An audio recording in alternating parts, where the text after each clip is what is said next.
एक बादशाह को दो खूबसूरत बाज मिले। एक तो ऊंची उड़ान भरने लगा, लेकिन दूसरा अपनी शक से ही ना उड़ सका।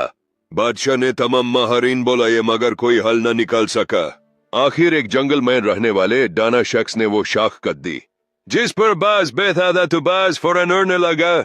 सबक: हम अक्सर अपने आराम और रवायती सोच की वजह से आगे नहीं बढ़ पाते। कामयाबी के लिए मुश्किल फैसले लेने होते हैं। अपनी परेशानियों की जड़ को कतो तो मंजिल खुद ब खुद मिल जाती ही।